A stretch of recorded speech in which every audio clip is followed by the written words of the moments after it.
Blog Talk Radio. Paranormal Review Radio.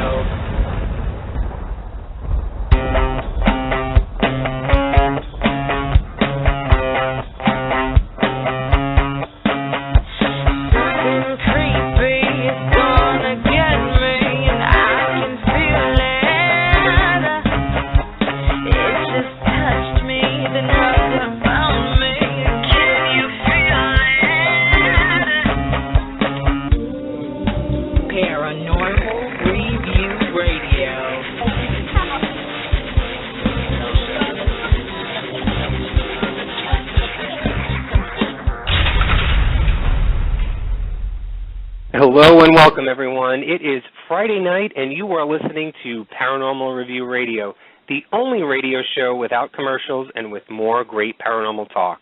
I'm Anthony Agati in New York. And I'm Lucy Liebfried in Chicago. Are you ready for another Paranormal Friday night? We are so happy that you can join us tonight. We welcome all of our regular listeners and those of you who have tuned in for the very first time. Now, if you have a question for our guest or about the topic tonight, feel free to ask us in the chat room, or you can call into the show at 661-244-9831. We will try to get to you as soon as we can. But don't forget, you can always send us an email with future topics that you'd like to see on the show, or if you just want to say hi. Our email address is paranormalreviewradio@yahoo.com. And last but not least, check us out on our Facebook show page and on our YouTube channel for more information on the paranormal and upcoming shows. The answer to the question, is there life after death, has pondered many people for thousands of years. We go in search to learn the meaning, but never quite get the full answer. It's not under a rock. It's not hiding on the internet. It's just not that simple. Or is it? Dr. Annie Kagan, a chiropractor and songwriter living in Manhattan, abandoned her hectic city life in search for serenity in a small, secluded house by the bay. When her brother Billy died unexpectedly and began speaking to her from the afterlife, Annie agreed to accompany him on his journey through the mysteries of death. As Billy reaches from the other side to change his sister's life and the lives of those around her, he shares secrets about the bliss and wonder to come in the afterlife. Annie's book, The Afterlife of Billy Fingers, is one of the most detailed after-death communications ever recorded. It takes you on an unprecedented journey into the mysteries of life beyond death. To quote Carl Jung, what happens after death is so unspeakably glorious that our imagination and our feelings do not suffice to form even an approximate conception of it. The dissolution of our time-bound form in eternity brings no less of a meaning. Let's take that journey and see the glorious realm we call afterlife. Please help me in welcoming Dr. Annie Kagan to the show. Hi, Annie. How are you tonight? Hi. What a pleasure to be here with you guys. Hi, Annie. You know what? This story is so wonderful. It's almost magical in the way that it's told.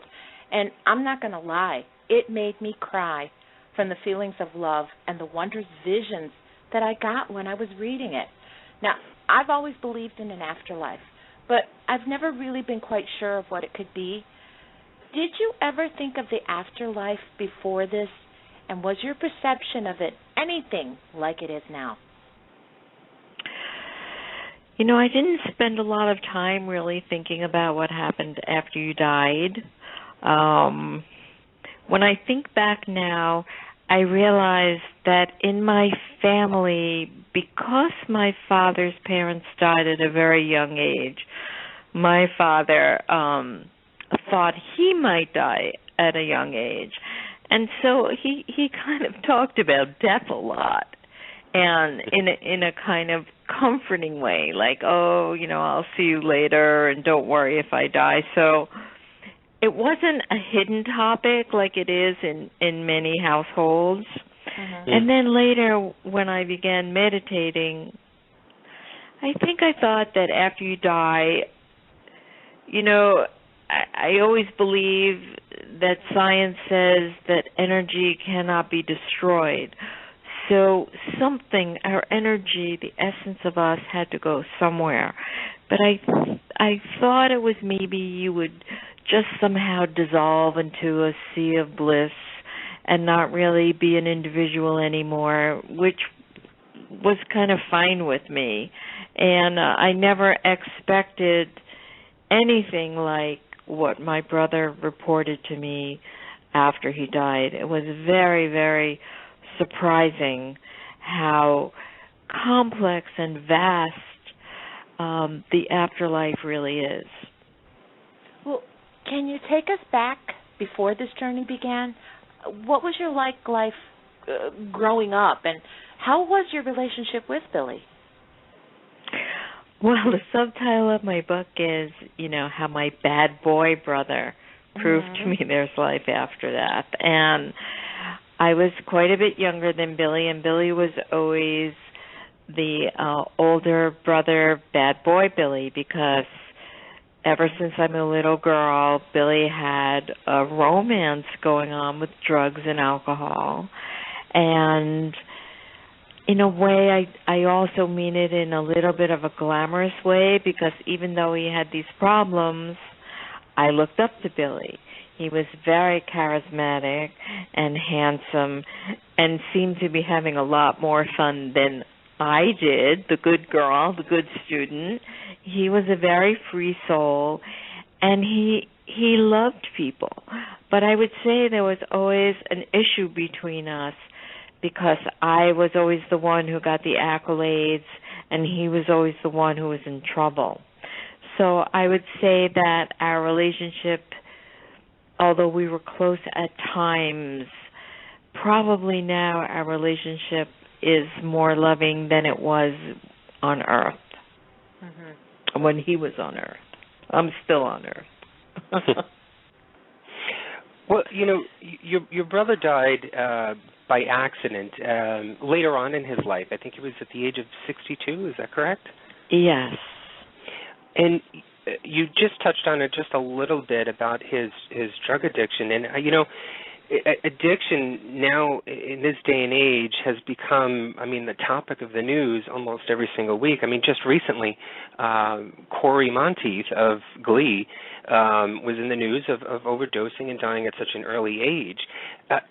Can you talk about Billy's addiction and what happened on the day that he passed away? Yes, Anthony. I think that the addiction aspect of this book and what Billy reports is a very important part of the message. And Billy had an addiction problem really since he was probably 15 years old or 16 years old, and it was a battle that he fought, and I think that most of the time he was kind of on the winning side. A lot of times he was on the losing side, but at the end of his life he was definitely on the losing side.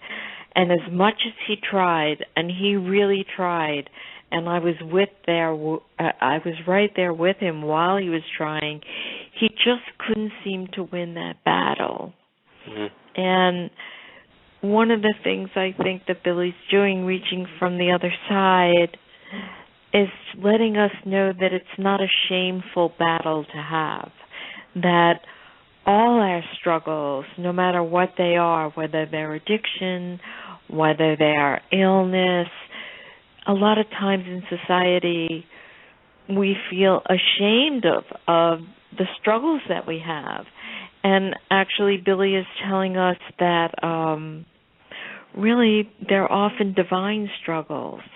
And I think that can help people to not feel so much shame connected to whatever's going on in their lives. And Billy was actually trying to check into the hospital.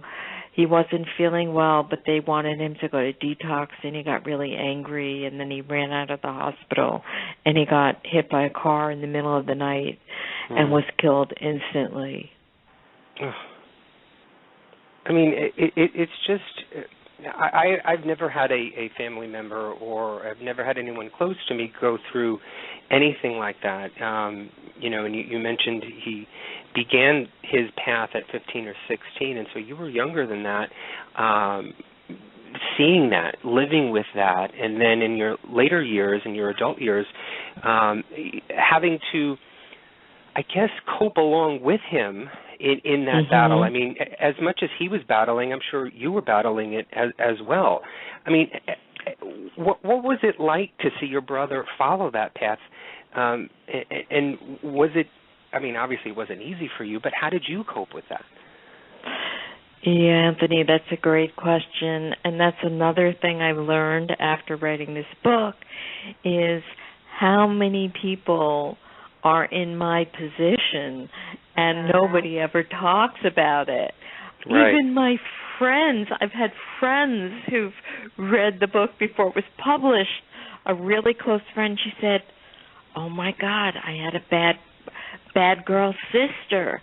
And another one, "Oh my God, my sister died, in her 20s." So, and when they read the book and they know how greatly it affects your life. It affects your life completely in so many ways, because you feel kind of guilty and you feel resentful. You feel so many mixed emotions. But I also think that it makes you a more compassionate person, because when you see people suffering, like when I see somebody, if I'm in New York City and I see somebody on the street, right, begging, it's like, oh my God, that could be my brother. It's not somebody that you look your nose down at. Right. But suddenly it's like everyone is your family. and so I think that although it's very difficult, I think it also makes you compassionate. Yeah, it does. I lived with it. My mother was an alcoholic, so I totally understand what you were going through, and that's why I think that Billy's story affected me so much. But I know that our listeners who haven't read this book yet are dying to know when Billy first made contact with you and what that was like. Now, correct me if I'm wrong, the communication happened just about 3 weeks after his death, and he actually woke you up one morning.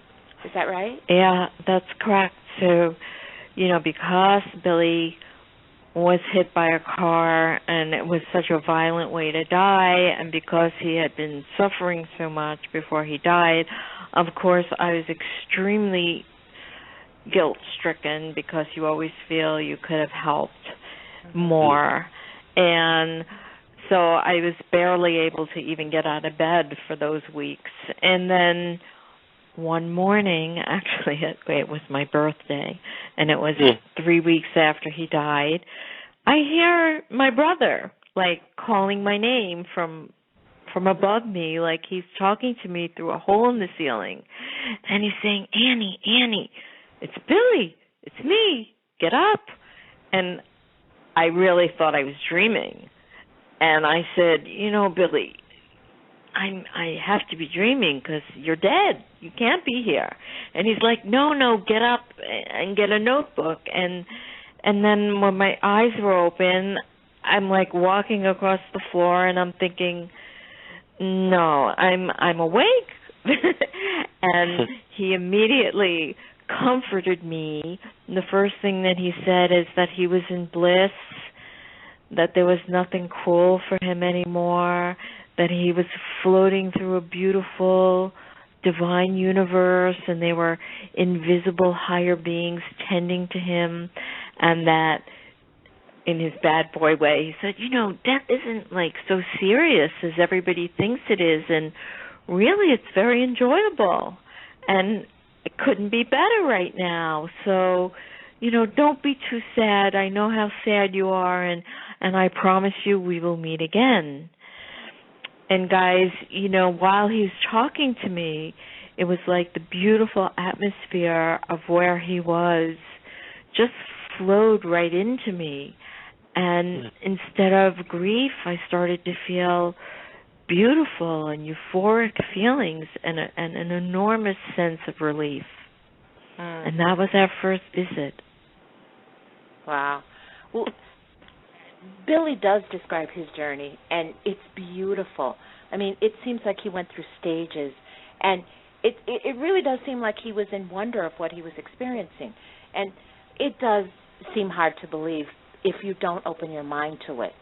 How hard was it for you to accept that it was Billy communicating with you? Well, I knew that it had to be Billy if it was anybody, because it sounded just like Billy. The kind of way he spoke was like Billy. The only thing is, at first I thought, somehow, I don't know how, but my mind must be playing tricks on me to make me feel better. And I really believed that. Not while he was talking, because while he was talking, it was always so soothing and serene and wonderful that my mind really wasn't that active. But afterwards, I really doubted myself, and I was very skeptical, and I decided I was going to be very scientific about this if he ever came back again, and I was going to be alert. And then the second time he came, he knew how I felt, and he promised that he would prove to me that it wasn't just my imagination at work, and that he was real, and he did. He found ways, very interesting ways, to prove to me that actually he was communicating and it wasn't just my imagination. And he did that by giving me what's called evidentiary after-death communications, which means that he gave me information that I didn't know, and in each case it turned out to be correct. One of those stories, which I found fascinating, and is in regards to his car. Could you talk about that incident and about the messages that you received and how it sort of gave you an insight in the proof that you were actually talking to your brother? Yes, Anthony. As a matter of fact, I think that was the very first one where I was in my kitchen making lunch, and all of a sudden I hear Billy's voice saying, "I want you to get the things, get the stuff," he said, "get the stuff from my car." And truthfully, I didn't even know that Billy had a car because we hadn't been in communication for several months. Actually, my husband had been taking care of him. And I said to him, how am I supposed to find your car? I didn't even know you had a car. And he told me to look in his wallet, which I now had in my possession from the police. And I started looking through the cards, and I got to a card from a Mercedes dealer. And then he goes, "Bingo." And I called the number on the card, and it turns out that the dealer was Billy's friend, and he had Billy's car.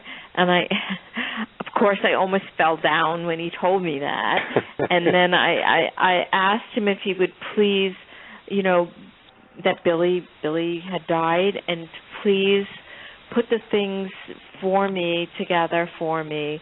And I really wanted to have Billy's stuff. And I don't want to spoil the story because the book's kind of a mystery and a thriller about what was in the car and the meaning that it had. And there were amazing things in that car that became part of the clues that Billy left me to, number one, prove that he was real, and number two, to really dramatically help change somebody else's life. It seems as if Billy, in the way that you've written, well, the way that you and he had written the book, it seems as if, Billy received the knowledge and the compassion and the love once he crossed over that he never had while he was here in this world. So knowing that now, do you feel any sorrow or guilt for how he lived his life while he was alive? Do I feel guilt myself or guilt? I guess guilt or maybe you wish that maybe he would have lived his life with more compassion, with more love, with the riddance of any of the addictions or any of the quote-unquote bad that he had in his life. Do you wish that he had that experience here on Earth with you instead of it now being on the other side? Well, I wish that we all had that experience while we were on Earth, to be completely understood and to be loved unconditionally, because one thing that I now understand that, from Billy is that no matter what we call love on this side, it's always somewhat conditional, maybe not between a parent and a child, but even there, that nothing could compare to really what divine love is, and the amount of understanding, complete understanding that you receive from the divine source is just not the same as human love. So my wish is that we could all experience that on Earth, because, I have this really active Facebook page from the book. And there's a lot of conversation about that on the page, that, that longing that we all have to just be known and have our souls known. That's a very important desire that we all have that usually is somewhat frustrated while we're here. Well, Annie, you know what? It seems like there are some beautiful, beautiful messages, lessons in his messages. And a lot of them do seem to revolve around this feeling of love. And I really do like the way that he explains this love to us. And I do say to us, because I really have this feeling that we all need to hear this. Do you feel this is what Billy wants? I do. And, Lucy, one of the most thrilling things for me is when he was talking to me at all hours in the middle of the night or in the morning, or, it was so life-changing and so transformational. And it really gave me deep experiences. And what blows my mind and what makes me really happy and what makes the whole thing worth it is how many people I hear from who tell me they have such an experience of Billy when they read the book that it transforms them. It changes their life. Mm-hmm. And they feel him, and they feel his love, and they feel his energy through the book. And that, for me, is the ultimate happiness and the ultimate thrill. And also people who, have losses, especially, I guess, parents who lose their children, or parents who've had drug addicts, that everybody tells them they're terrible. I got this lovely letter from a woman, 2 of her children were drug addicts, and she says, and I know they're both angels, just very sensitive for Earth. So I feel like he's touching so many people, and that just makes me really happy. Mm-hmm. Well, one of the beautiful phrases that you discuss in the book is when Billy says to you, some believe that there is a judgment day after you die.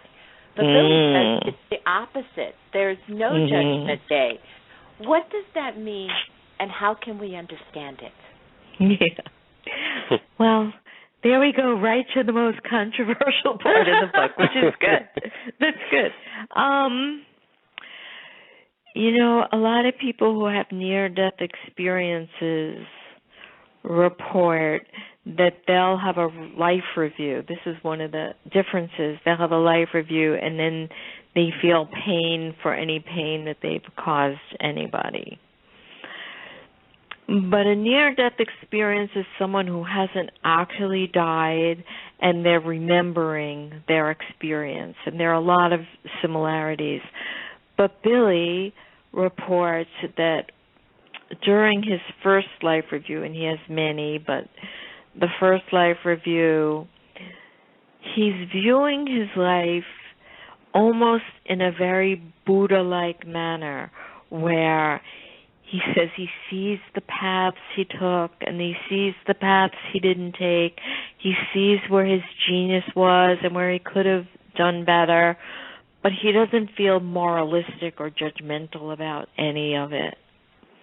And I think that what he's saying to us is that the atmosphere of the next world, the next dimension where he is a different dimension, and things are seen in a different way than they are seen here. And that although there is punishment on earth, that there really isn't pain or punishment where he is. That's not how it works there. You know, I try to think of a way to explain this. So, you know, if you're living in a primitive setting where there's no electricity, you know, you don't have television. And so there's just not that kind of experience in his dimension. It's just different. He was, I think I heard you say also too that I think he was able to live the different lives as he was reviewing everything, that he was able to relive the past or the different paths that he may not have been able to, or that he didn't take, and view how they would have panned out.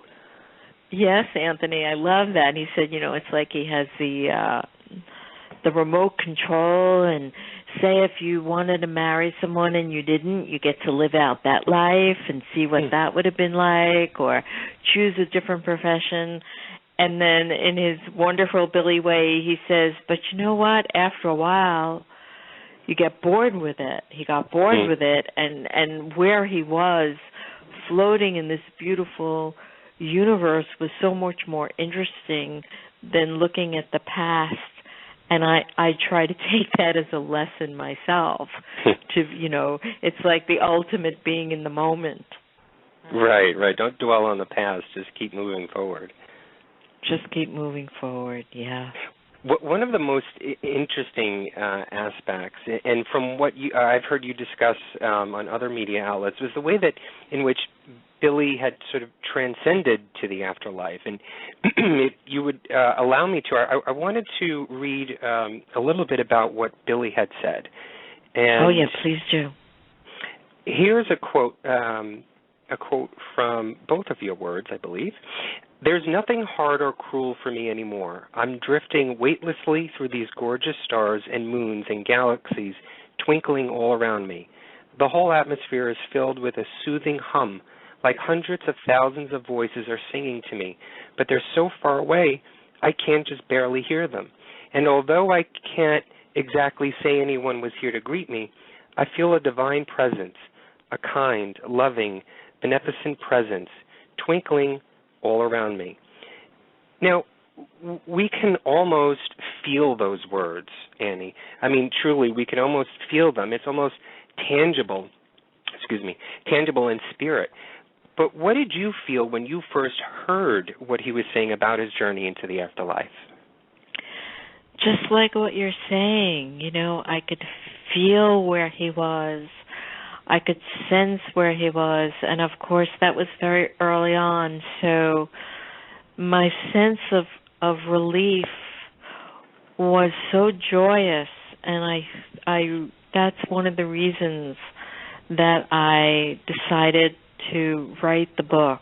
I was very resistant to writing this book for many different reasons, but I felt that it would help so many people to know, you know, where their loved ones were. And even if their loved ones were suffering before they died, because Billy had been suffering so much, that they were now in this world which I can't describe, which was so beautifully described by what you read. Because no matter what I say with you guys tonight, I just don't have Billy's words and Billy's energy. I'm like the frame and he's the picture, really. So I wanted to share that with others, who needed that same sense of relief that I got. It's almost, as Lucy had mentioned before, that it's almost magical in a way that this all has sort of transpired, and your experience with your brother in the afterlife, and then writing this book and sharing the experience and the words from both of you out into the world. Is it? I lost my train of thought.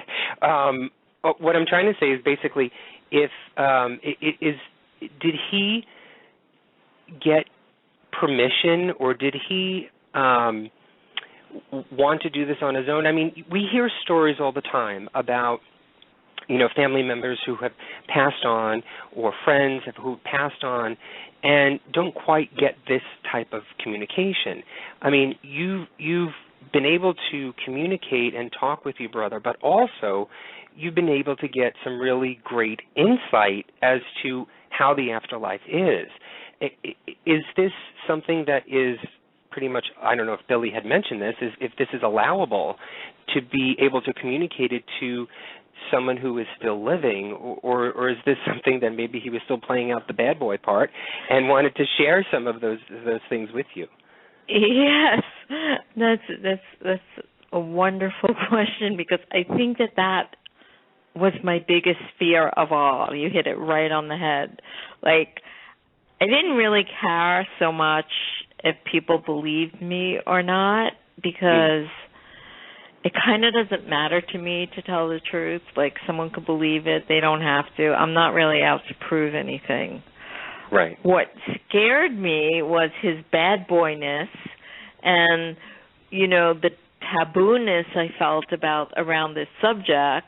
And he's giving me this information, and a lot of it I don't think has really been anywhere else. And I'm thinking, wow, am I going to get into trouble? Because Billy really was not a great model of, how to stay out of trouble. Right. And he then, at a certain point in the book, at a certain point in this journey, I'm writing this all down, and I'm kind of like pretending it's going to be a book, but deep inside I know it's not going to be a book. And then, all of a sudden Billy says to me, oh, guess what? We have permission to do this. And then I start trying to ignore him. So I could be a bad girl too. So I wasn't that thrilled about, having permission to do this thing, and I'm making a joke out of it now, but actually it was kind of a torment to me, because I felt like I wasn't ready to do it. I didn't want to do it. Whoever it was who gives permission wanted me to do it. What if I didn't listen to them? Would I get into trouble? So it was very difficult for me, to be honest. And the only reason that I wound up doing it was because of, Carol and John and Angelo and all these, I'm just using these names, but it was really because of people that I met along the way. And I'm sure that Billy helped, or whoever helped, put them in my path. And instead of thinking I was crazy, like the first time I went on this trip, this little vacation that I'm sure Billy was behind, and I decided to get a massage, and it was like the very first time I decided, or I didn't really decide, but while I was getting the massage, I did decide to tell the person about Billy, and I figured, I'll never see them again. What does it matter? So what if he thinks I'm crazy? I really want to share the story. And then when the massage was finished and I sat up, he was hysterical crying, and he told me that and he was only like 25 or so, and he told me that his young sister had just died unexpectedly, very quickly got sick and died, and he felt like, she had sent me to him for him to feel better and to know that she still existed. And that was the first of so many things like that, which just made me know that, like, I didn't have the right to keep the story to myself. I would have been happy to, but I kind of didn't have the right to do that. Why do you think Billy wanted you to write the book? Why not another person in your family? Well, my mom was too old. My father was gone. No, but really, when I've discussed this with several people now, and I understand that my life pushed me in different directions that enabled me to be able to receive these messages. So by being a musician, you're working with invisible energy.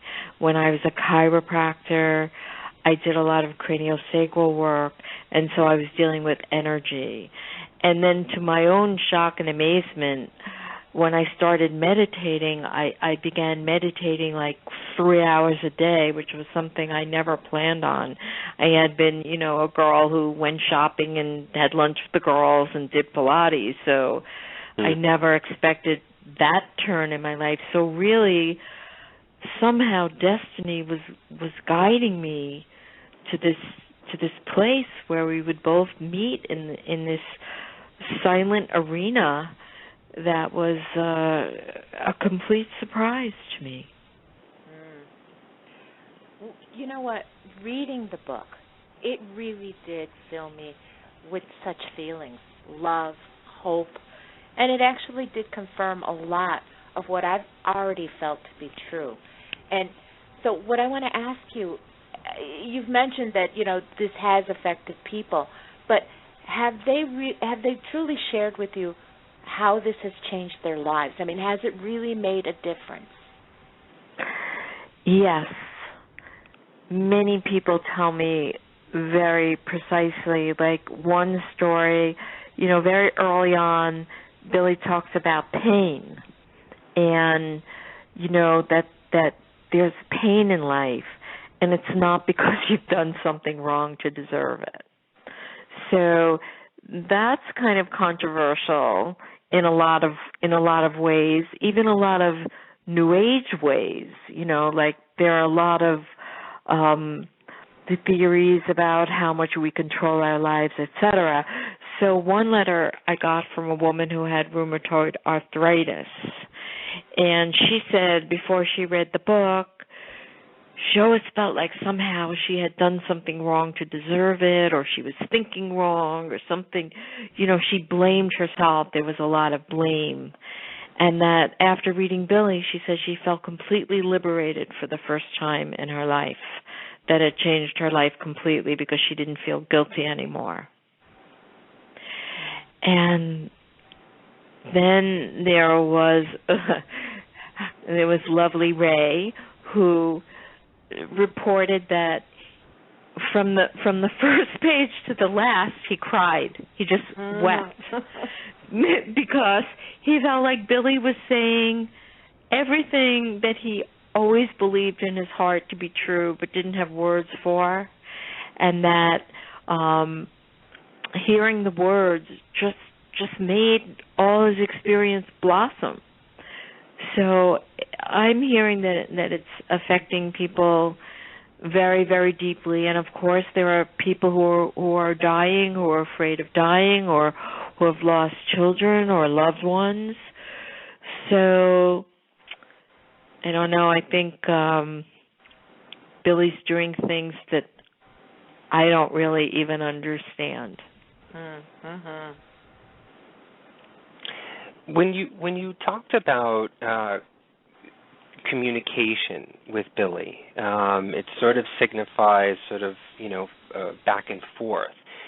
Was he just communicating to you, or did you actually have conversations? Like, were you asking questions and answering, and he was responding back, or was it more of him leading you or leading the conversation? Billy's definitely the leader, and most of the times he doesn't even answer my questions. And it's definitely his show. I mean, I just take his stuff, take it down, put it together. You know, I feel like that was my part, was that, you know, I'm a lyricist and I love words. And what a lyricist does is, you know, you form a story out of the least amount of words possible. And also, like, I love mysteries. I just love a great mystery. And I felt like, you know, this is like a true spiritual thriller. That's what I was going through. And even Billy says, you know, he made me into a cosmic detective. So my part was, I wanted the reader to experience what I was experiencing by taking their hand and taking them into the mystery of the story, because you really don't know what's going to happen next, just like I didn't know what was going to happen next. But mostly he's definitely in charge of the show. And you talked about talking with him, but did you ever actually see him? Was there any visual that he was able to show you? Yes. A few times there was a visual, and in his very bad boy way, it was always like a fooling around visual. Like, I think I mentioned before that, you know, once he told me that we had permission, I became really rebellious, and I pretended not to hear him. So then he decided, well, then he would make me see him. So I this is going to sound really unbelievable, because it was kind of unbelievable when it happened, but, you know, I was like pretending not to hear him. So then I go outside, and there he is in the sky doing an imitation of a bad boy angel. So he had like a crooked halo on his head, like from a party store, and he was like looking in this book, like making faces like it was so important, and he just cracked me up, you know. And I mean, it wasn't like seeing him like you regularly see a person who's very transparent and kind of flowing, but like that was one of his main messages to me, was like, lighten up. You know, because here I am, I'm so serious, you know, I should write this book, I shouldn't write this book, am I revealing this? You know, I'm so intense and intellectual, and then I go outside and he's just fooling around with me, saying, you know, it's not that serious, honey, lighten up. And that was one of the main messages that I got from the book, is like, you know, enjoy yourself a little bit more, you could lighten up a bit.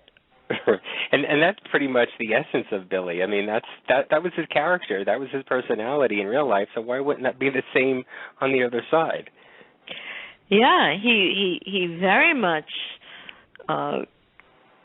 retains his Billiness, although he does evolve. So as he goes along through these different realms, he does change and he gets wiser, but he's still Billy. You know, there's one chapter, it's called Still Billy.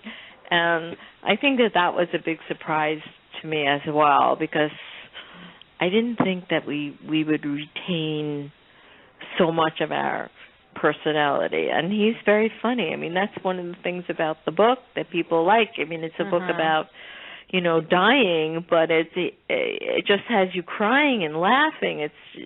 He's very funny. Billy's very, very funny. I think it's because you lose that, you know, in your book, when you're reading it, you lose the aspect or the I guess the materialistic idea of a body or not a body. You know, it's just two personalities. It's you and he going on this journey, and you lose sight of the fact that he's passed on. It's almost as if it is within this dimension. It's within this world. You lose the aspect of that, and I think that's what's so touching and what's so personal to a lot of the readers, because they get into the story and may not have in their minds the idea of he's not here. It comes across that way to the readers that he's here. He's speaking to you as if he was standing right in front of you. And I think that's one of the great things about your book. Thank you. And, also he's not using this, very lofty voice, he's not one of us anymore. He's right. very, someone calls him, he's very street cred. And also because he's not some other spirit, that I didn't know, he's Billy. So we fight, we argue, we make up. I mean, it's very human, and I guess he's letting everybody know that their loved ones are still here. You may not be able to hear them. I mean, that's a very important aspect of the book as well, because if you look at, there's a Pew survey that 1 in 4 people actually have after-death communications.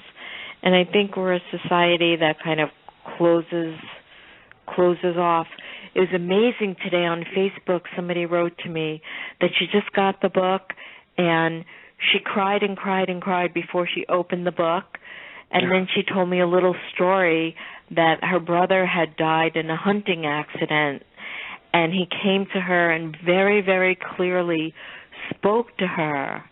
And she was so afraid to tell anybody, but it brought the experience back, and now she was saying it on the page, making it real. And so I think it's helping other people make their experience real. And it's also helping us all understand that, we don't have to wait for them. We're eternal now. It helps us open our minds to think about, are there other realms, and is there a soul, and is there a world beyond this one, and what's it like? And if all of that is true, what does that mean for us now? That's a really important question it poses. Right, and your book is not just about, the experiences and the words and the communication from the other side, and what is in the afterlife, but it's also a lesson for us while we're living now, and what we should be, what we should be opening up to, and what we should be accepting, and how we should go about our lives, and how we should have relationships and interactions with others, and not wait for the afterlife. Have it now, or try and have as much as you can now. Does Billy still communicate with you now? He does. He does still communicate with me now. Also, of course, on his own terms when he feels like it. I mean, I think that there's going to be another project where I used to be a musician, and my producer, Brian Keene, is going to do some music, and we're going to do a meditation where Billy's going to supply the words, and I'll read his words, and we'll do music, and it'll be some kind of a journey, which I'm not sure what it'll be yet because Billy hasn't said exactly what the words are, but I'm hoping to start work on that in September. Wonderful. I'm a big. It is wonderful. I'm sorry, Lucy. I just want to make a little comment here because yes. You talking about music, and Lucy, I've talked about this on other shows. I really think music has a really deep and strong connection to spirits and the afterlife. And I'm not sure how to explain it, or I haven't read anything upon it. It's just my feeling of being within the paranormal world. I just have that feeling that music has that strong bond with spirits in the afterlife, that you just saying that now is actually making it a little bit more interesting to find out what happens and to hear the music, because sort of transcends. And Lucy, you remember we had this conversation with Brian Kalick, who talked about having the reversal of EVPs and all of that. But he also mentioned that in his life, and he had gone through night tremors, and in regards to music, that sort of healed his soul and helped him deal with it. And I really think music has this universal lesson or pattern or whatever you want to call it that sort of connects everything together. And I'm excited for this project that you just mentioned. Oh, thank you. Yeah, well, Billy always says that, in the next world, language is like music. It's all vibrational, and it's telepathic.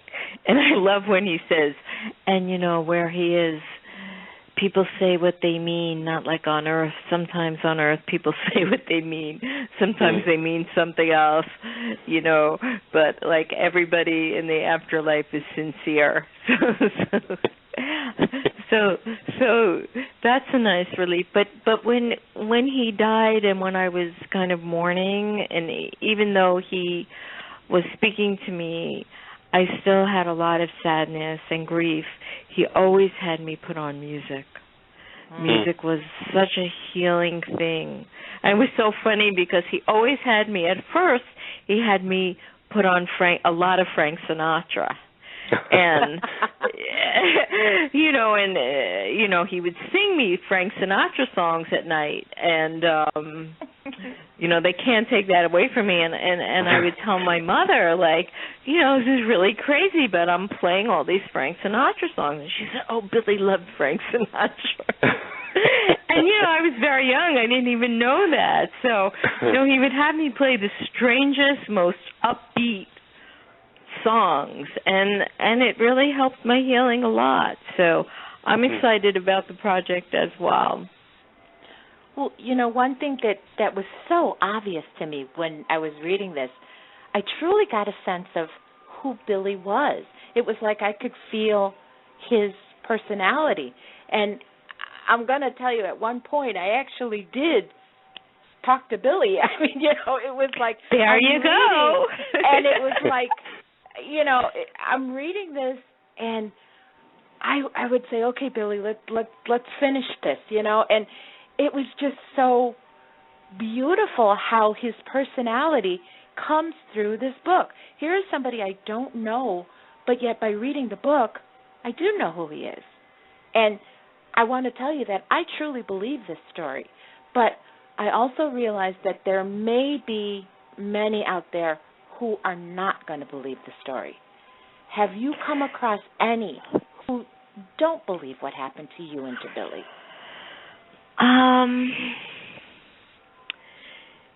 Maybe they don't bother to talk to me. It's like mostly I hear from people who, I had the most interesting email. I get a lot of emails the other day. I love this email. This is such a lovely email from a teacher of a metaphysical class. And she said to me that there are a lot of people in the class who are either dying or they have people who are dying, and they really, really, they believe in Billy, but, I'm an author, and they want to know, did I enhance the story, right? And, actually I didn't, and I'm not really a writer, and if you read what Billy said, I couldn't have written that.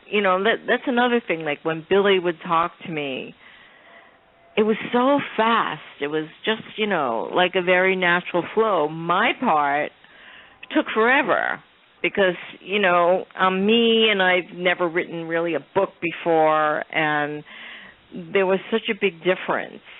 And I really haven't heard from too many people. I think there are maybe some reviews where people say, you have to suspend belief, but I also get letters from people who say, because if you haven't read the book, there's a lot of Googling that goes on in the book. Like Billy will give me a clue, and then he'll tell me to Google it, and it turns out to be true. And, there's all these clues. And I think 3 people so far have written me saying, I did everything that Billy told you to do. I Googled every single thing, and there's no way you could have made this up.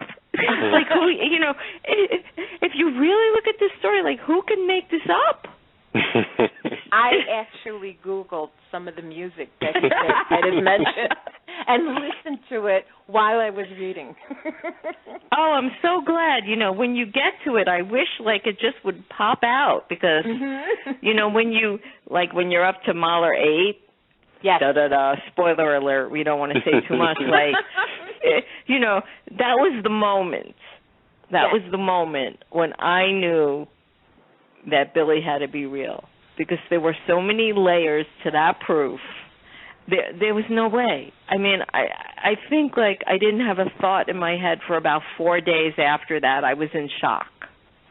Well, that's the first piece of music that I did Google, and I did listen to it.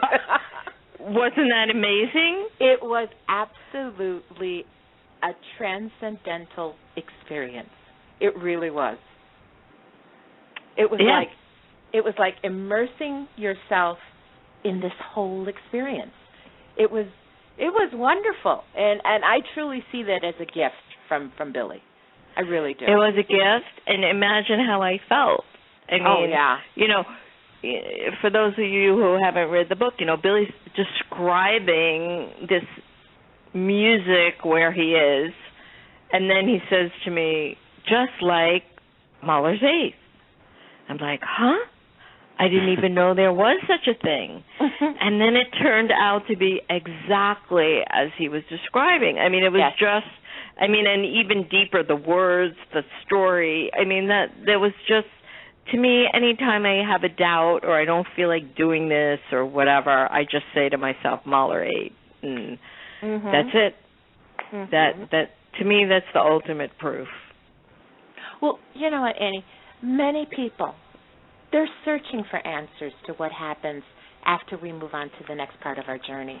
So what would you say to them about the afterlife? Should we fear what is next?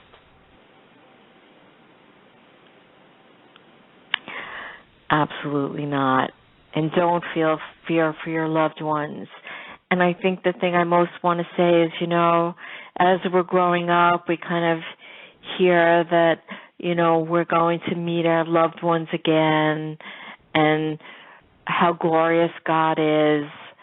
And, I want to say, what I believe now is that it's not just some fairy tale that's there to make us feel better, that it's real, that we really do go on, and that death is a doorway to a wonderful adventure, and that the divine, and I say the divine more than God because God is just used so much, but this isn't in the book, but Billy always tells me, however good you think the divine is, if you took all the galaxies in the universe and lined them up, your idea of how good the divine is and how good the divine really is even a greater distance than that.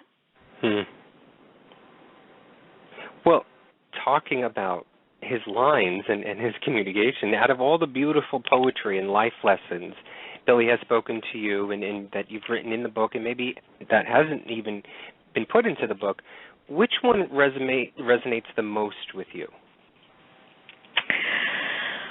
For me, it's that princess, he calls me princess, it can't always be noon. That earth is a world of light and shadow, and you can't have the lovely wind without tornadoes, and you can't have the sea without storms, but know that ultimately bliss and light are much stronger than the shadow, and they are the true and ultimate reality. Beautiful. Beautiful. I just got chills when you just said that. Yeah, me too. Do you think, I mean, going through this experience or continually going through this experience,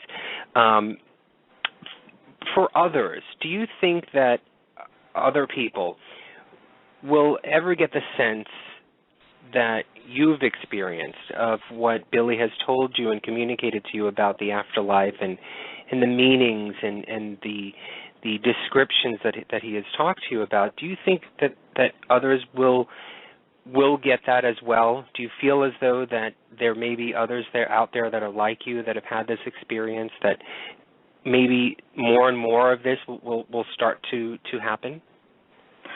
Absolutely. In fact, one of the things I believe is that, now that the baby boomers are getting older, and the baby boomers have always been a very open generation, that maybe it's time to have a revolution about death. Because really, if we change our basic ideas about death, we'll have a better death and we'll have a better life. So I do feel there are so many books out there now, and people's minds are opening. So I hope it is like a movement that's happening, because it's a very joyous movement. Indeed it is. Yes, it is. Yes, it is. Well, I don't want to say how this book ends, but No, don't. Ultimately, what would you like for people to take away from this? The most important thing, I think, is to empower yourself and to be your own authority and to see life through your own eyes and to trust yourself. To Billy really instills this powerful feeling within us, and that we don't have to just listen to society or other people's rules, just as he didn't. To really live by your own power and to realize that literally, your body is made of stardust. You're stardust with an afterlife, and the cosmic connection is really available to all of us. And that's the wonderful expanded feeling that I think he wants us all to experience. Beautiful. Beautiful. Absolutely beautiful. You know what? It has been a real pleasure to have you on the show and to learn about Billy.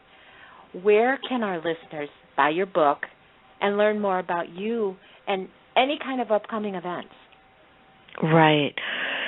So the book is available Amazon, Barnes & Noble, iTunes, some bookstores. Publisher is Hampton Roads. You could order at any bookstore.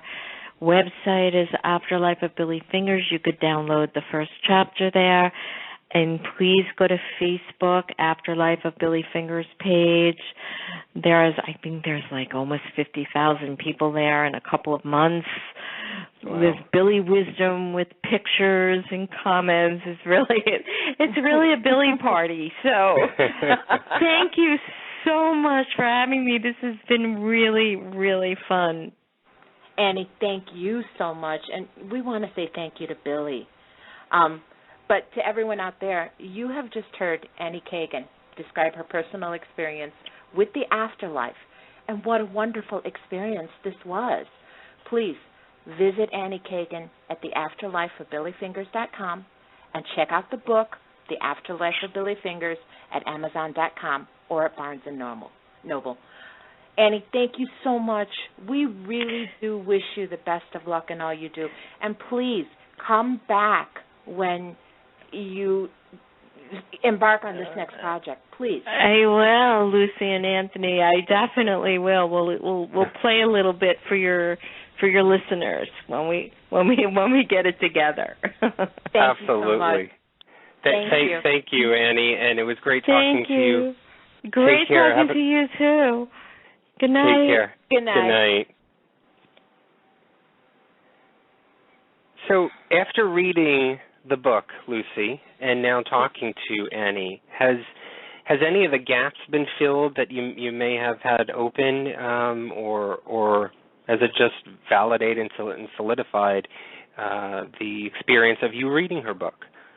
It just solidified everything. It really did. Listening to her voice and to hear the sincerity in everything that she said. And again, the feeling of Billy. He's definitely talking not only just to Annie. I think Billy's talking to all of us. And I am so absolutely grateful that we came across this. Has your vision or feeling of the afterlife changed after reading her book? No, because it pretty much was kind of like that. I've always had a hard time accepting the fact, you know how people talk about, like, I understand karma, and I understand that. But I also had a hard time accepting the fact that there's something fearful on the other side. I don't know if it comes from the way I was raised or things that I've learned as I've been growing up, but I've never had that feeling that it was something negative. I've always felt that it's just another stop on our journey. And I truly believe that life is a miracle, and everything that we experience every single day is something amazing and wondrous. And sometimes we lose sight of that. I mean, there's so many things on earth, and Billy talks about this stuff, you know, that we make up stuff and we just believe it. And I truly believe that hit home to me. You know, we go through our lives every single day and we believe that, okay, we've got to do this, we've got to do this. And there's another line that he says, that we're not put here to suffer. I believe that. And everything that I read in this book and everything that Annie has talked about with us tonight just solidified all that. I mean, I have such a wonderful feeling in my heart because I know that it's all part of the journey, and it's all wondrous, and it's all good. Well, I think a lot of people, and me being one of them, it's more so about the fear of the unknown that sort of gets transgressed into the feeling of fear itself. You know, you get so consumed within fear that it kind of takes over your thought process in regards to anything. And so if you're fearing the unknown, all right, let's just explain it this way. To fear the unknown, okay, all you're saying basically is that you are unsure of what is behind the door, of what is down those steps, of what is out that window. You know, it's not knowing what's there. And so the idea of you not being in control, or you not knowing, or knowing something before it happens, obviously that's scary to a lot of people. It's scary about, when you go on job interviews, it's the fear of the unknown. You walk in and you're not sure of the questions that you're going to get asked, and you're not sure about how you're going to be perceived, and that's the fear of the unknown of that. And so that fear consumes you. It takes over, and you may act in a way that you may not have acted if you didn't have that fear. And I think what Billy is saying and what Annie is saying in the book is that try and take that away. Try and wash it and clean that away, because that's what's holding you back from understanding and opening up your mind to the things that you could be achieving, to the things that you could be living, to how love can be more accepting within you. I think it's that fear. And I know everybody, we talk about that all the time, and everybody knows that, you shouldn't have fear. And how do you get rid of it? I mean, I don't have the answer to that. I really don't, because I feel it myself constantly. So it's something that, in essence, we have to try and maybe, I guess, to recognize when it does happen. And if you're able to recognize it, instead of being consumed into the fear and living through it, recognize that it's happening to you, talk to yourself, work with it, and try and subside it. You may not get rid of it completely, but if you're able to lessen some of the the quote unquote demons that come from the fear, you're able to possibly move forward into the direction that you want to move in. And I think that's what Billy and Annie has been talking about throughout the book is making life as much as it can be, even though as glorious as the afterlife will be for you. Make your life here on earth as much as glorious as you can, so that you can share that love with the world. Well, yeah. I mean, the biggest message I got from this was the sense of love. And we've talked about this. I always talk about love. I mean, it's to me, that is the strongest force. The love for yourself, for others, for life. And Billy really shot an arrow right into it and said, this is it. I mean, it just really pointed out all of these things. And these fears that we have, a lot of times they're the things that we put in front of ourselves. We're the ones, like you said, we're the ones holding ourselves back. We're the ones that we create these fears when there absolutely isn't any. I don't know. It made me think a lot about, the paranormal investigating and that connection to the other side. And I know that there's darker energies. I know that there are things that we don't know anything about. But I also get the feeling the more that we do it, that there is a lot of good. And I think that love that occurs here on this plane just continues on into the next. People experience things with their loved ones. They after a loved one leaves, they may have a communication or a connection. I truly believe that communication, that connection, is the result of love. And I think sometimes we don't make that connection because we're scared to. I think we block ourselves. One thing that she did say, and she said that, like the baby boomers are getting older and, we're becoming more aware. Again, to me, this is all part of the awakening and the awareness, understanding that there is something else out there, that there is a continuance of this journey that we have here. But so many of us are just immersed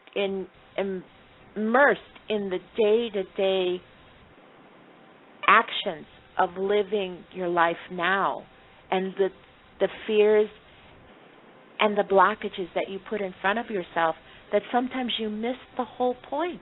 You miss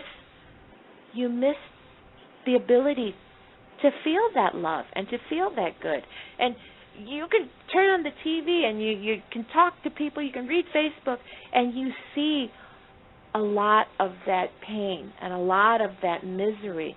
And it's just like oozing, when the best thing I think that Billy said, and Annie said too, that we need to lighten up, that we need to really just let go of those fears. Don't you think? I do. And this conversation may be getting a little too mushy for me, I don't know the meaning, and I'm not here to be preaching on the air and talking about things that, I myself don't know about. I haven't experienced the things that Annie has experienced. I have in some ways, but not to the full extent as she has. So I can understand the experience, and I truly believe it. I just, me, I like to research enough, or to try to get myself to feel what somebody else is feeling in order to be able to understand it. But I want to switch gears just a little bit, if you don't mind, Lucy. No. I did some research, and you know me, I love debates. I love the back and forth type of things. And there is a really great article, absolutely great article, on skeptic.com. Now, skeptic.com is run by Michael Shermer, and I'm pretty sure if people are in the paranormal world, they all know about Michael Shermer. He's one of the biggest skeptics out there. He's a science author. He's the founder of Skeptic.com and Skeptic Magazine, and he pretty much goes out after, the pseudoscience, so all of these paranormal things, and he explains it away using science. That's basically what he does. But there's a really great article, and it's a debate between Michael Shermer and Deepak Chopra. Now, I'm not completely familiar with a lot of the work that Deepak has done. I haven't read any of his books, but, I've seen him on interviews and on video online. But the article that I found on Skeptic.com, it's also been written up in the Huffington Post, but it goes into more depth on Skeptic.com. It's actually, I tried to print it tonight, and it's 39 pages long. And it's a debate on afterlife. And Michael Shermer discusses his views and discusses what Deepak has said and sort of tries to dismiss a lot of what Deepak has put forward. And then Deepak responds to it. And it's a lengthy blog, I guess you would call it, but I call it an article. I mean, it's a really good debate between the both of them, because you've got the highest point of a skeptic, Michael Shermer, and you've got Deepak Chopra, who is, this holistic, New Age guru and practitioner who has been on the airwaves for I don't know how many years, talking about the afterlife and the meaning of life and love within yourself and all of that stuff. But this article was really great. And a couple of things from this article that I wanted to bring up. I don't know if you wanted to discuss it, Lucy, but we can touch on it a little bit here. One of the things that Michael Shermer puts forward, and it's sort of in direct debate of what Deepak has talked about near-death experiences. And we talked about it a little bit tonight about how people have near-death experiences, and then they come back and they say, and they describe their experiences of going through this. Some of them are white light tunnels, some of them are these twinkling lights, and actually that was one of the stories that Billy had talked about in the book, was this other dimension type feel and the feeling of love, and some people who've had near death have seen past relatives and so on and so forth. But Michael Shermer brings up the debate and brings up the case about how I think it was in December of 2001, there was an issue. Lancet published a Dutch study in which 344 cardiac patients resuscitated from clinical death, 12% reported near-death experiences. And they talked about how they floated out of their bodies and saw the light at the end of the tunnel. These studies, and I'm reading this from the article here, these studies show the mind and the spirit are not separate from the brain and body, and that all experience is mediated by the brain.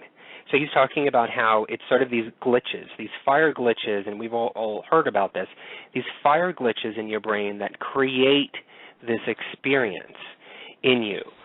But what I loved, what Deepak went into direct debate on that was the fact that there's the same studies and what he calls Orientation Association Area, the OAA, as cited by Michael Shermer. He talks about how there are numerous cases of people who have been clinically pronounced dead, even brain dead, and have been resuscitated and brought back to life and had the same experiences.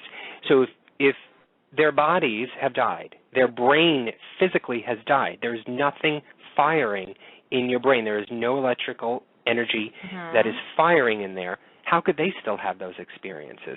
So I love the way that this article goes back and forth, and it debates a lot of areas. It debates about talking to the dead. He talks about prayer and healing studies and universal life force. I mean, I really do recommend that people go out there and read this, whether you're a skeptic in regards to the afterlife or even near-death experiences, but to go out and read this really lengthy article about the skeptical view and the sort of, holistic spiritual view of the afterlife. I don't know if you have a comment or if you even heard about this article, Lucy. No, I've never read the article, but one thing that did pop into my mind when you were talking about it is the skeptic. Okay, obviously he's talking about the scientific, the nuts and bolts, the human body.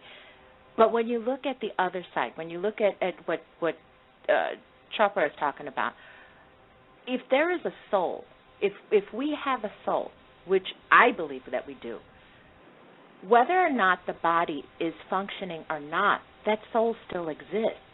So if a person is the body, the shell that we have, is no longer functioning, that doesn't necessarily, in my mind, mean that soul has ceased to exist. The argument for me would be that, sure, the body may be no longer functioning, the brain is no longer, giving off the electrical impulses, but yet the soul still exists. And I believe, along the lines of Dr. Chopra, that's what that is. I mean, I think we continue no matter what.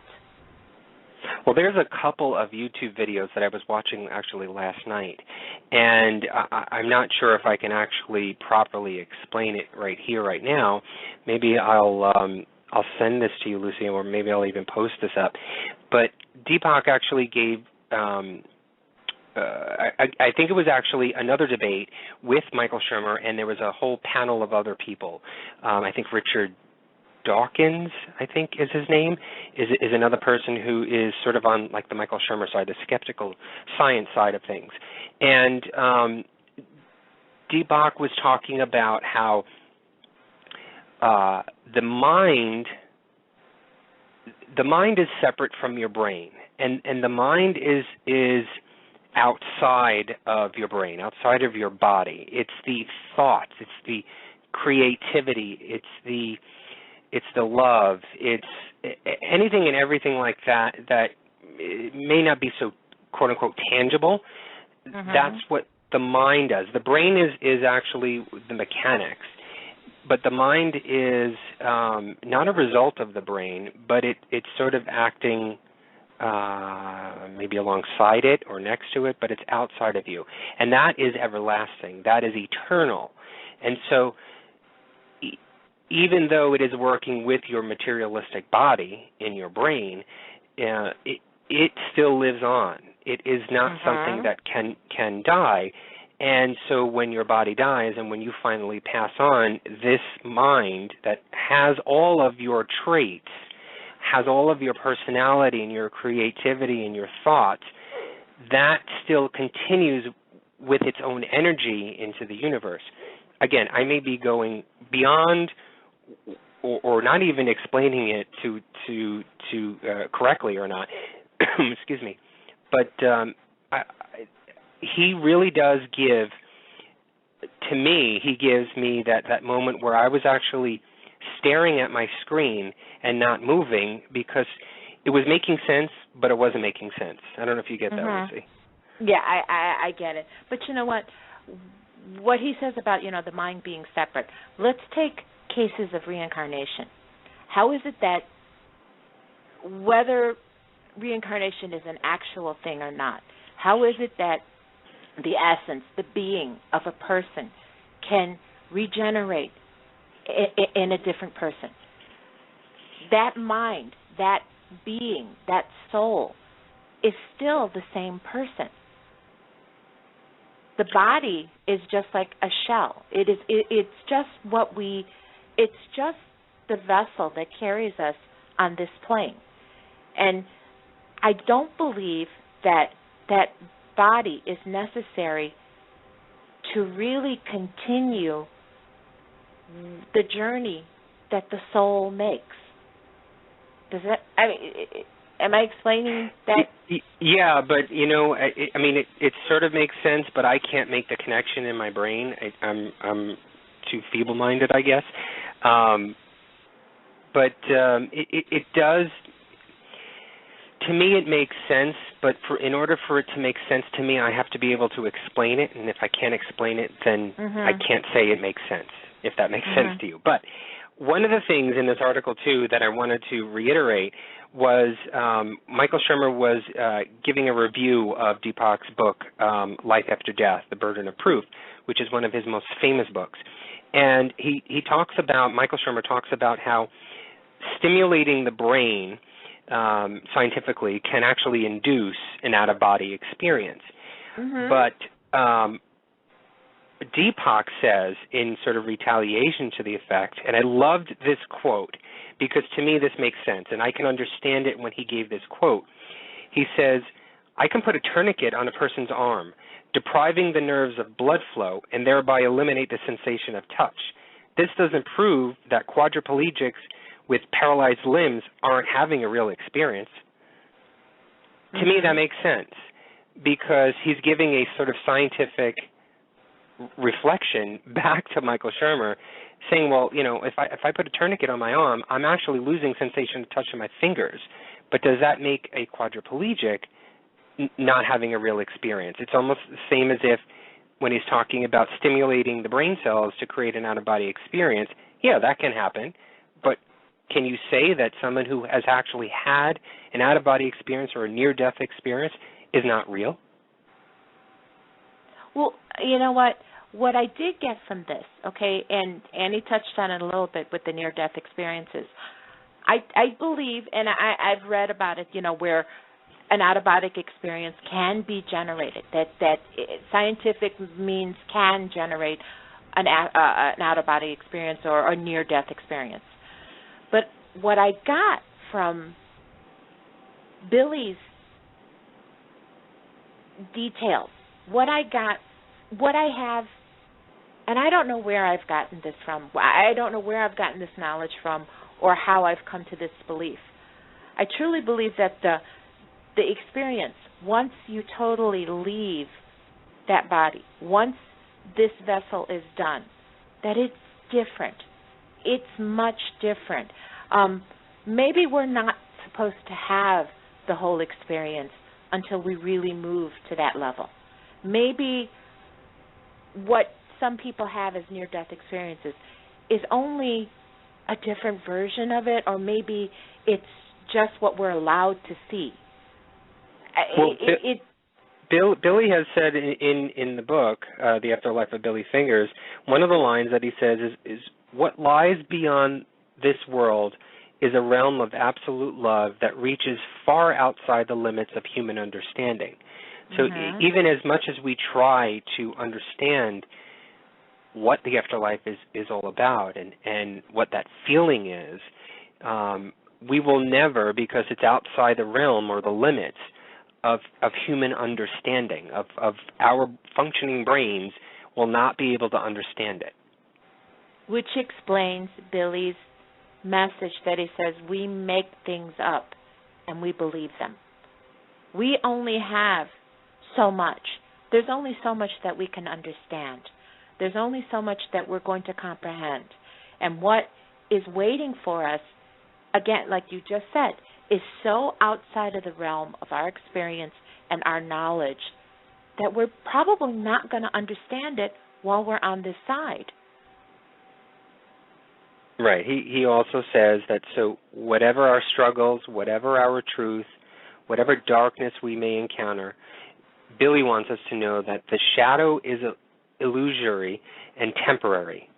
Mm-hmm. Bliss, ultimately bliss, and light are the truer and stronger reality. Mm-hmm. Mm-hmm.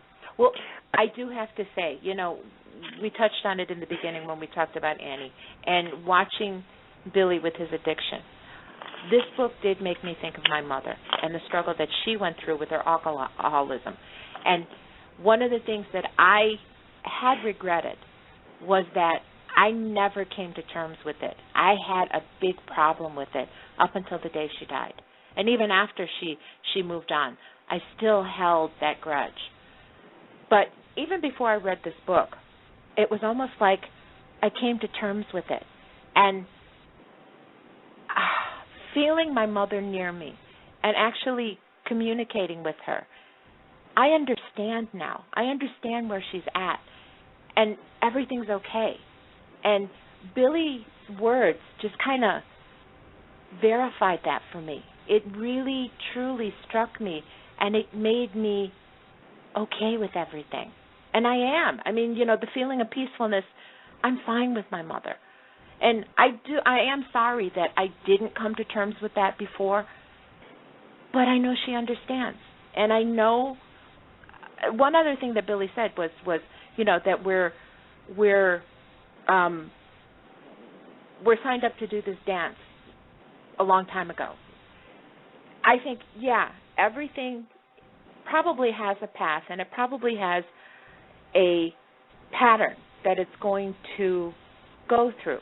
Whatever lessons we have to learn, whatever things have to transpire. I don't think that we really have control over that. But how we accept those lessons and what we learn from those lessons, I think, is the difference. I think that this book is a really great way for people who, like yourself, have gone through issues like that in their family.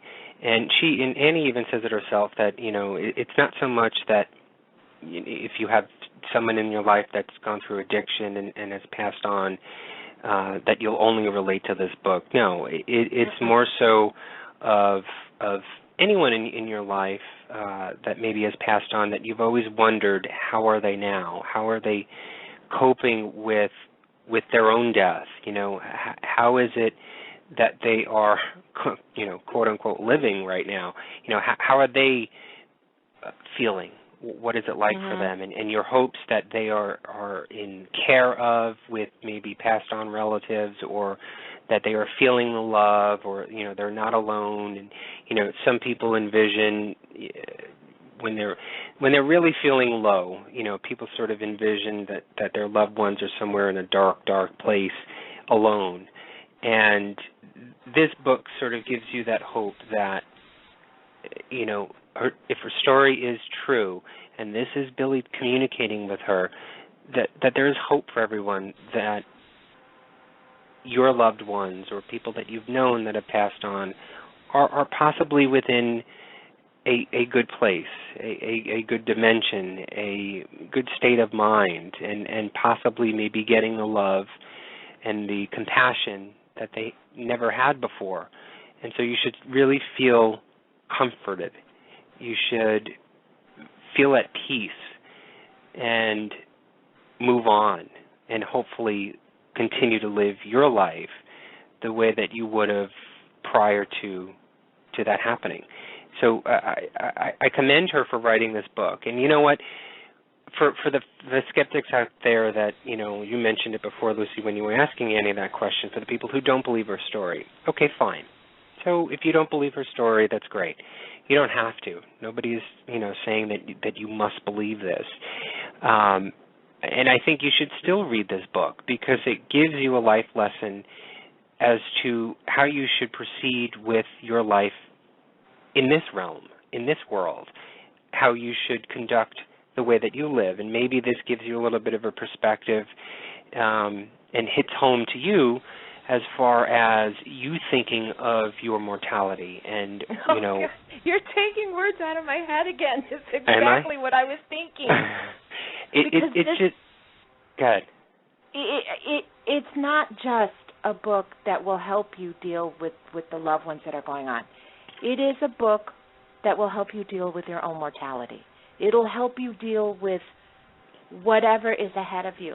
I know as people get older, and maybe, at a younger age, we all know that this body, that this life will not last forever. I mean, sure, science is trying like heck to make us live to be 100 years old. But we all know that it's a fact of life, that every single one of us will move on, okay? But I think a lot of us don't understand, and of course we fear what's coming.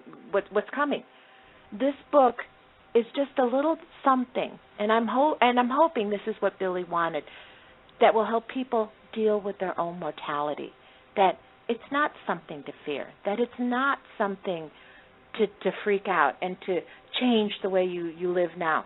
You're here to live your life and to live it to the fullest.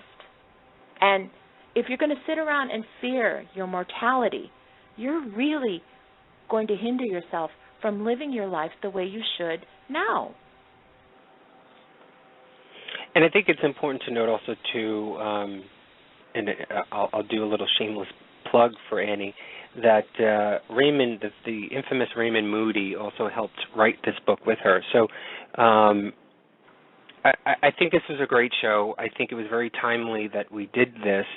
And I think it's something that, you know, we talk about the life lessons that we should all take and heed when we do talk to spirits. You and I are in the paranormal world, and people listening are in the paranormal world who are out there investigating and talking to spirits and, you know, searching for the answers and looking for clues on what it is in the afterlife and what are they doing and what are they saying and how does it feel.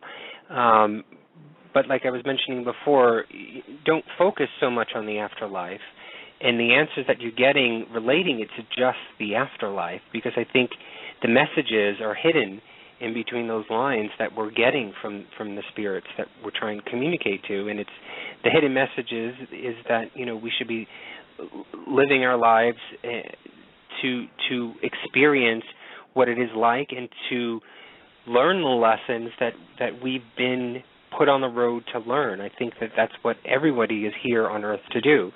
And we are here to experience things and to learn a lesson and move on. And whatever that moving on is to, if it's for another life, if it's for a suspension for a time period, or whatever, that we enlighten ourselves, that we awaken to the fact that what is now is what we need to be approaching, and what is now is what we should be applying things to, because we talked about it before, Lucy. Synchronicity is the biggest thing right now, and everything is happening for a reason.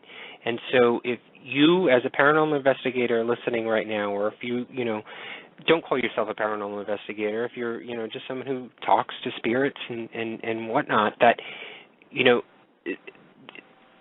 take into consideration what's being told to you, because it may not be applying to someone who you may be conveying the message for, but the message actually could be for you.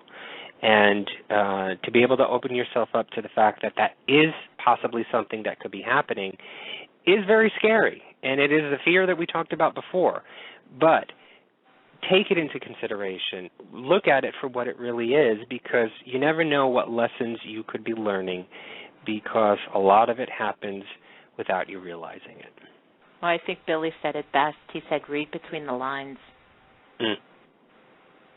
That's it. So if everybody wants to go out there and share in the experience that Lucy had while reading this book, because I have to be honest, I didn't get a chance to read the book, The Afterlife of Billy Fingers, How My Bad Boy Brother Proved to Me There's Life After Death.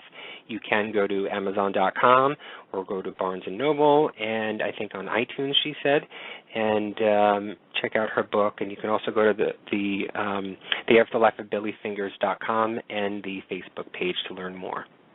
Well, I am going to say one thing. One thing that happened to me right now while we were doing the show, I get the feeling that someone really does approve of this.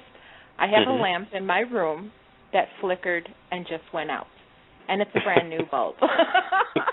So, to be honest, before coming on the air tonight, one of the lights in my ceiling, I have 4 lights, and one of them flickered and went out. So you don't have to be in an old abandoned building. You don't have to go to a haunted location. I truly believe that the spirits are always around us, and I think our loved ones are with us, and I just have such hope and such an excitement about everything that's out there. It's wonderful. It's a wonderful journey, and it's not so. And I've said it before. It's not so much the destination; it's the journey that gives you the satisfaction and the excitement. Wonderful. All right, Lucy. I'm just so relaxed right now, and just so. Are you going to go to sleep on me? No, because we've got business to take care of. Let's go to the Paranormal Review Radio Fan of the Week.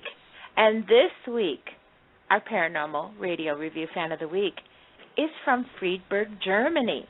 It is Susan Holmes Weber. She's originally from Santa Barbara, California. She speaks German, English, and French. She likes The Dead-Files, Star Trek, and SpongeBob.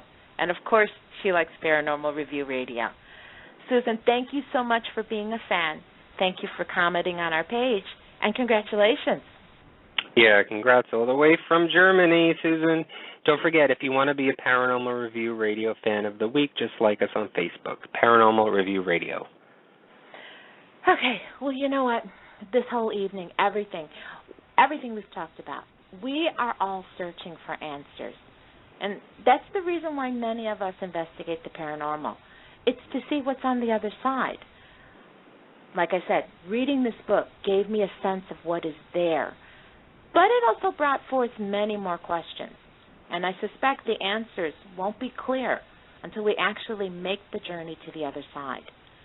But what Annie Kagan shares with us in her book makes it all a little bit easier to understand. Billy's messages are not just about the afterlife, but they're about love, something that we need to have a whole lot more in our lives, don't you think?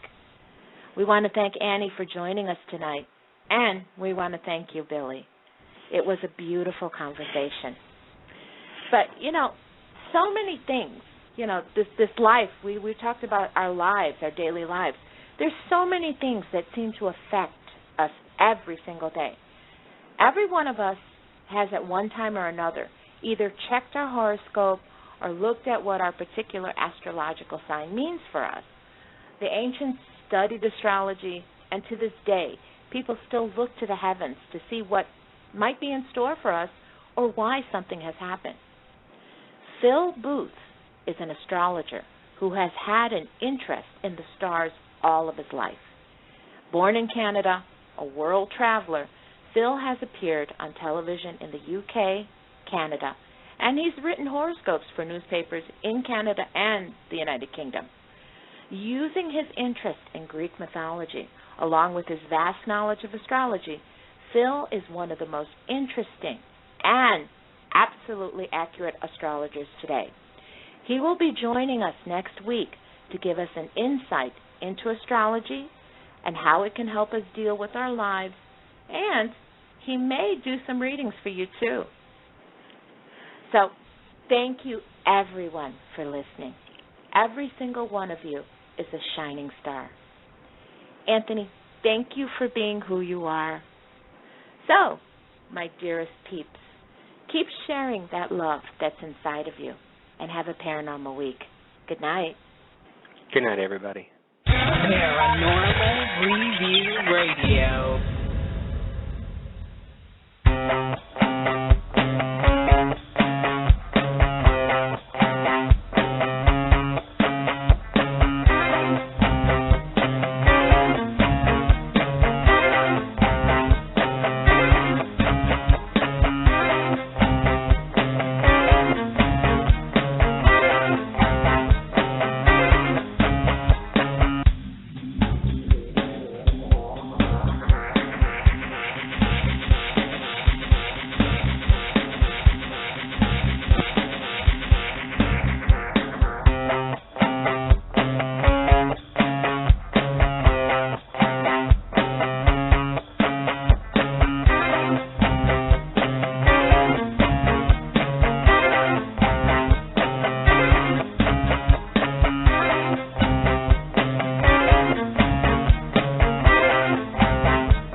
Paranormal Review Radio.